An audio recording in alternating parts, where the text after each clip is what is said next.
Baik, para penonton, kita ada sedikit perbincangan untuk segmen kedua ini bersama dengan Haluan Malaysia. Di sebelah kanan saya ialah Profesor Madya Dr. Nik Muqtasim bin Nik Abdul Rahman, Jawatankuasa Pusat Haluan. Assalamualaikum, Doktor. Sihat, Doktor? Alhamdulillah. Dan di sebelah beliau adalah Syekh Muhammad Anas Naji, Imam Masjid Sayyidina Osman dari negara Syria. Assalamualaikum warahmatullahi wabarakatuh. Ahlan wa sahlan. Assalamualaikum. Dan sebelah beliau adalah penterjemah hari ini brother sebagai Umar Aiman. Umar Aiman, Masya Allah, dari Selangor Malaysia kan? Okay. Bunyi macam jauh kan? Baik, perbincangan kita nak memulakan dulu kepada doktor. Bagaimana Syekh itu boleh sampai ke Malaysia terlebih dahulu supaya penonton mengetahui tentang kehadiran beliau. Bismillahirrahmanirrahim. Alhamdulillahirabbil wassalatu wassalamu ala Rasulillah wa ala alihi wasahbihi ajma'in. Pertamanya saya ingin mengucapkan terima kasihlah kepada Pihak TV Hijrah kerana memberi ruang kepada kami dalam pagi ini untuk mewar-warkan satu program Ramadan bersama Hufaz. Dan bersama kami pada pagi ini salah seorang daripada Hufaz yang kami bawa daripada Syria, Syekh Muhammad Anas Naji. Jadi beliau sebenarnya dipilih berdasarkan kepada kunjungan kami sebelum ini ke Syria untuk membawa misi kemanusiaan di sana. Jadi kami dah ada hubungan dengan pihak sana dan salah satu daripada usaha mereka di sana lah, dan usaha kami sendiri untuk membawa mereka ke Malaysia. Jadi program Ramadan bersama Hufaz Palestin, Syria dan Somalia. Sempena Ihya Ramadan. Sedikitlah kenapa kita nak tahu objektif program ini.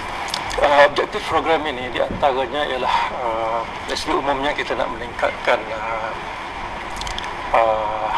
rasa cakna lah, rasa cakna masyarakat Malaysia umumnya dan khususnya umat Islam terhadap perkembangan yang berlaku di luar negara.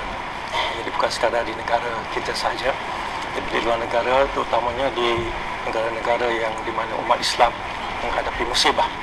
Yang terakhir ini ialah di Syria lah, dan kita ada di Raqqa dan sebagainya. Jadi yang kami pihak haluan ni sebenarnya berusaha untuk tingkatkan kesedaran supaya masyarakat Malaysia ni dapat maklumat terkini, dan yang lebih penting lagi kita ada rasa kecintaan. Innamal mu'minuna ikhwah, Rasulullah kata.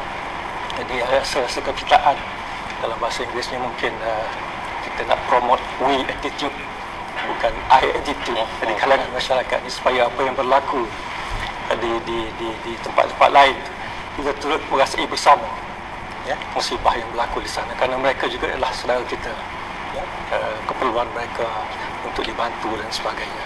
Saya ini salah di antaranya. Baik, saya balik pada Syekh Muhammad Anas. Kaifahal? Alhamdulillah khair. Alhamdulillah. Baik, berkenaan dengan beliau berada di Malaysia, apakah peranan yang bakal beliau mainkan di dalam program Ihya Ramadan bersama para hufaz di Syria, Palestin dan juga Somalia? بالنسبة لمجيئكم إلى هذه البلاد، ماذا يعني دوركم في برنامج إحياء رمضان مع الحفاظ من سوريا وفلسطين والصومال؟ نتكلم شوي. الحمد لله رب العالمين، وأفضل الصلاة وأتم التسليم على سيدنا محمد وعلى آله وصحبه أجمعين. أحب بداية أن أبارك لإخواني في ماليزيا بقدوم شهر رمضان المبارك، وأبارك لجميع المسلمين في جميع أنحاء العالم. وبالنسبة لوضعنا نحن في سوريا أو في البلدان التي ذكرتم بالنسبة لفلسطين وسوريا والصومال، نترحم دائما على الشهداء الذين يسقطون في هذه البلدان، ولا ننسى المعتقلين والمعذبين هناك بالذات في هذا الشهر الفضيل. ونحن من هذا المنطلق أتينا إلى ماليزيا لكي ننشر هذه القضايا الثلاث: الشعوب المعذبة، الشعوب المضطهدة، الشعوب المظلومة.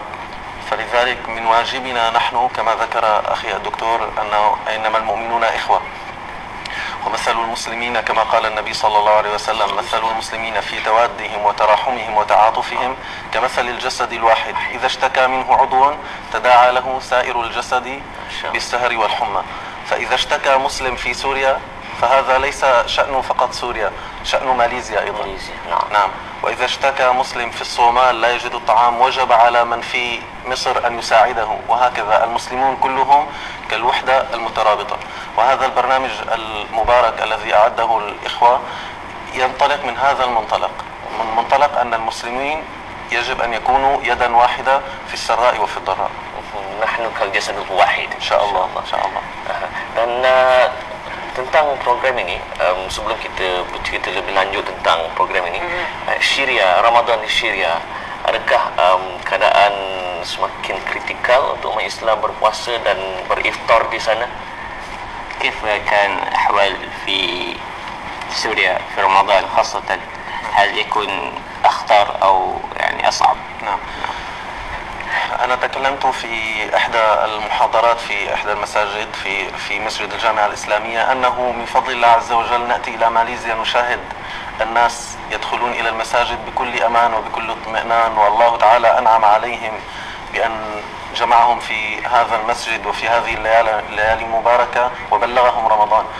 هذا يعني لا يشعر بنعمته وبفضل الله عز وجل بهذا الأمر إلا من فقده. نحن في سوريا الآن الإنسان لا يستطيع أن يخرج من بيته حتى يأتي بالطعام لأطفاله أو حتى يقضي حوائجه الأساسية، فما بالك إذا ذهب إلى المسجد للصلاة. أكثر من يخرج من منزله مباشرة يقنص أو يلقى عليه القبض ويلقى في السجن ويعذب وهكذا. ومع ذلك تجد من فضل الله عز وجل كما قال النبي صلى الله عليه وسلم في الشام ودعا للشام: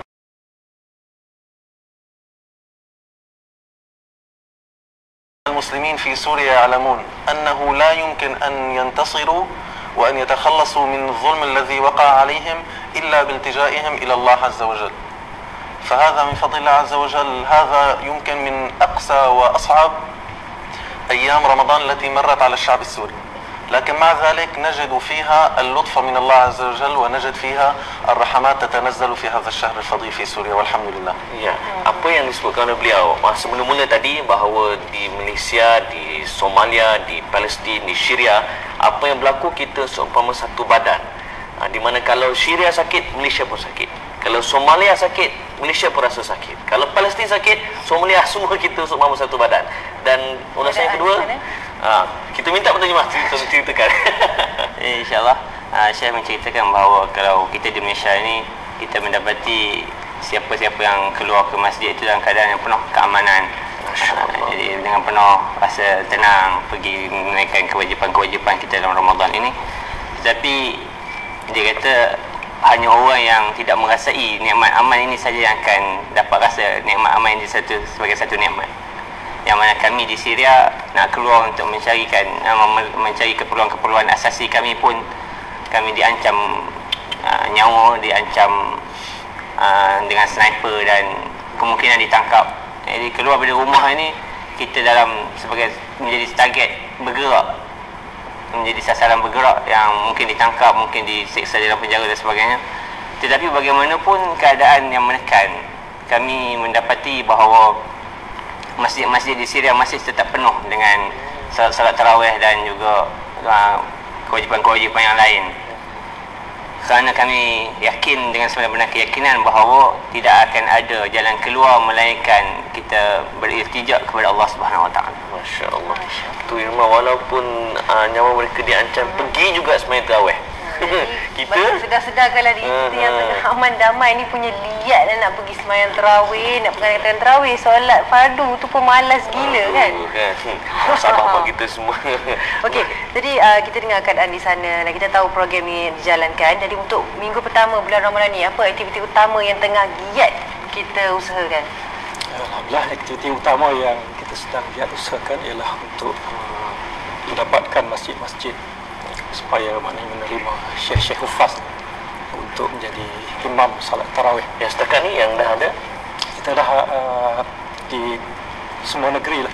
Kita ada 16 orang daripada Palestin, daripada Syria dan daripada Somalia. Jadi mereka ni diagih-agih ke negeri-negeri di mana kawan-kawan kami ahluan negeri masing-masing cuba mencarilah pelawak masyarakat di sana untuk menerima mereka sebagai imam tarawih, dan di samping itu kami juga mempelawa masyarakat untuk menjemput mereka untuk tazkirah duha, tazkirah zuhur dan sebagainya. Dan dalam kesempatan itu mungkin boleh dapat maklumat terbaru lah daripada mereka ini, khususnya yang di Syria. Bagaimana beliau melihat Ramadan di Malaysia? Apa pendapat beliau apabila menjadi imam? Beliau menjadi imam di masjid mana? Syekh Muhammad Sayyidina Osman Affan. Sayyidina Osman Affan. Setakat ini bagaimana beliau melihat Ramadan di Malaysia? Ada beza ke dengan di Syria? كيف ترى رمضان في ماليزيا؟ هل هناك فرق كبير بين ماليزيا وسوريا؟ من فضل الله عز وجل علينا في الشام كما ذكرت أن بدعوات النبي صلى الله عليه وسلم للشام ولأهل الشام وبركة الشام، وأن الشام هي أرض المحشر وأنها الأرض المباركة، والنبي صلى الله عليه وسلم قال لأصحابه إذا كان آخر الزمان فعليكم بالشام. يعني أصحاب النبي صلى الله عليه وسلم يقول لهم النبي إذا كانت كثرت الفتن في العالم فاتجهوا إلى الشام. نجد دائما البركات ونجد التعاون والتعاضد بشكل كبير جدا جدا الحمد لله في الشام. وعندما أتيت إلى ماليزيا من فضل الله عز وجل أننا وجدنا يعني الإخوة في ماليزيا في تطور وتحسن كبير جدا في الأمور الإسلامية، ونجد المساجد ممتلئة تماما في الصلوات، ونجد الإقبال عندما نلقي التذكرة أو نلقي دروس العلم، نجد الإقبال على العلم من فضل الله عز وجل، وهذه الأمور كلها مبشرة. العامل المشترك بين سوريا وماليزيا الذي وجدته هو ما شاء الله امتلاء المساجد في صلوات التراويح وصلاة الفجر. هذا يعني شيء رائع جدا ويدعو إلى البهجة والسرور، بالذات في صلاة الفجر عندما تجد المسجد ممتلئ، هذا يدعوك إلى التفاؤل بمستقبل هذه الأمة بإذن الله تعالى. Jadi insyaAllah Syekh mengatakan bahawa tidak dapat dinafikan bahawa Syam adalah bumi barakah yang mana Rasulullah SAW mendoakan banyak doa-doa Rasulullah untuk Syam khususnya, dan Syam ini juga seperti mana yang kita faham bahawa akan berhimpunnya kita di padang mahsyar nanti di bumi Syam. Dan Rasulullah SAW berpesan kepada sahabat-sahabat baginda, sahabat-sahabat sendiri Rasulullah pesan supaya sekiranya kamu berjumpa dengan akhir zaman ataupun hidup sampai ke akhir zaman, maka hendaklah kamu pergi ke Syam, maka hendaklah kamu berkumpul di Syam. Di Syam ini Syria. Di Syria. Jadi alhamdulillah ketika mana berada di Malaysia ini didapati bahawa penerimaan masyarakat Malaysia terhadap Islam dan juga perkembangan Islam di Malaysia sangat-sangat besar, sangat-sangat membangun, dan alhamdulillah masjid-masjid dipenuhi pada waktu-waktu tarawih dan juga waktu-waktu fajar. Dan ini hampir ada persamaan dengan Syria sendiri, kerana di Syria juga berlaku perkara yang sama pada bulan Ramadan. Masjid-masjid dipenuhi pada waktu-waktu tarawih dan juga waktu subuh. Dan sekiranya kita melihat masjid penuh pada waktu subuh, saya mengatakan bahawa perlulah kita merasa optimis terhadap masa depan Islam. Insya-Allah. Dia optimis tentang masa depan Islam, Profesor Madya. Dan kalau di Malaysia bercakap tentang masa depan Islam dengan Ramadan, dengan penerimaan umat Islam terhadap imam-imam daripada Palestin, Syria, Somalia, Profesor melihat kesedaran Islam dengan umat Islam Malaysia semakin positif ataupun suam-suam kuku? Pada pandangan saya rasa ada positif. Kalau kita tengok maknanya kalau nak banding dengan 10 tahun lepas umpamanya, kita ada satu dimensi baru sekarang. Bila menyambut Ramadan, kita import surah-surah di masjid-masjid. Maknanya kita lihat prihatinan maknanya masyarakat untuk mendapatkan kita kata kualiti lah dari segi penghayatan itu sendiri. Cuma barangkali yang masih menjadi kekhawatiran kita ialah trend lama itu masih ada lagi. Kalau kita Trend lama tu apa dia tu? trend lama maknanya masyarakat membanjiri masjid dan surau di peringkat awal saja. Di peringkat-peringkat akhir yang sepatutnya mereka lebih serius lagi itu, mungkin dibuang ataupun untuk menyambut hari raya umpamanya. Jadi lebih kurang gitulah. Itu muhasabah kita Sama semua. untuk kita semua. InsyaAllah. Kita berbalik kepada program Ramadan bersama Hufaz Palestin dan juga Semala. Bagaimana masyarakat nak membantu dari bentuk apa? Adakah hanya RM1 ataupun ada keperluan-keperluan lain yang boleh masyarakat sumbangkan? Setakat ini insya-Allah kita ada kenal pasti beberapa projek lah yang mendesak. Di antaranya ialah penajaan 60 pelajar perubatan dari Gaza dan tebing barat Palestin yang kini sedang belajar di Sudan dalam bidang perubatan. Jadi kerajaan Sudan bagi free percuma dari segi yuran, cuma dari segi sara hidup dan sebagainya itu mereka memerlukan lebih kurang 72,000 USD, Lebih kurang. lebih kurang 72,000 USD. Kemudian ada juga projek-projek lain yang memerlukan sumbangan wang ringgit lah. Umpamanya menyiapkan pembinaan bangunan satu pusat madrasah syariah untuk 750 pelajar di Gaza. Kemudian yang lain itu ialah bantuan kemanusiaan lah. Dari keperluan untuk kita memberi makan minum pelarian di Syria, pelarian di Somali.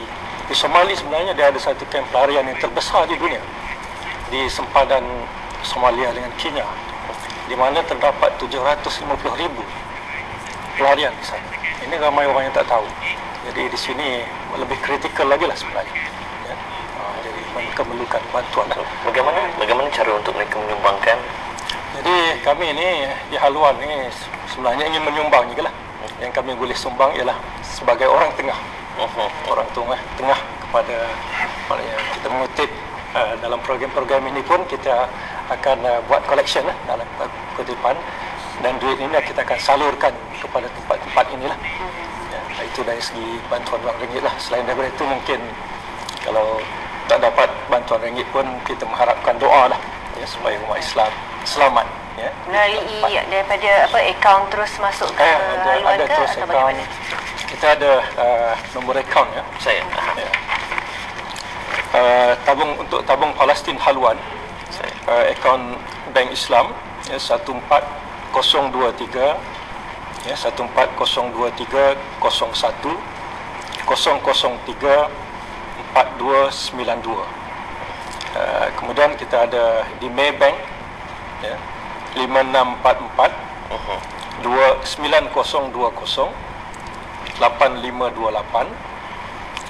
Untuk bantuan misi kemanusiaan Syria dan Somalia, kita ada tabung khas ya, tabung kebajikan kemanusiaan haluan di Maybank ya, 5622 6350 2611. Ini semua boleh dilawati di laman web kami lah. Nama webnya www.haluan.org.my. Ya, dan nombor akaun pun ada tertera di kaca televisyen sekarang. Dan sebelum kita mengakhiri perbincangan, saya teringin juga nak dengar bacaan Al-Quran daripada Syekh daripada Syria. Hal mungkin namlah taqra'u surah Al-Fatihah untuk penonton. Tafadhal. الفاتحة. Al-Fatihah, masya-Allah. أعوذ بالله من الشيطان الرجيم. بسم الله الرحمن الرحيم. الحمد لله رب العالمين. الرحمن الرحيم. مالك يوم الدين. إياك نعبد وإياك نستعين. اهدنا الصراط المستقيم. صراط الذين أنعمت عليهم غير المغضوب عليهم ولا الضالين.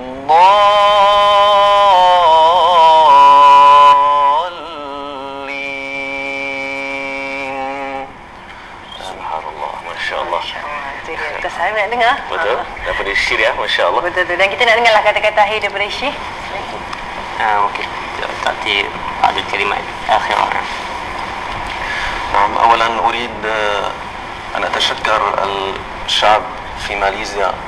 منذ أن أتينا إلى ماليزيا ونحن نجد العون والمساندة والمساعدة في إظهار كلمة الحق وفي تبيين الصورة الصحيحة لما يحدث في بلاد العربية والبلاد المظلومة، ونجد الدعم المادي أيضا. وأحث الجميع هنا في ماليزيا لأنهم يعيشون بأمن وأمان وبحب واستقرار أن يشعروا بإخوانهم أكثر وأن يساندوهم أكثر.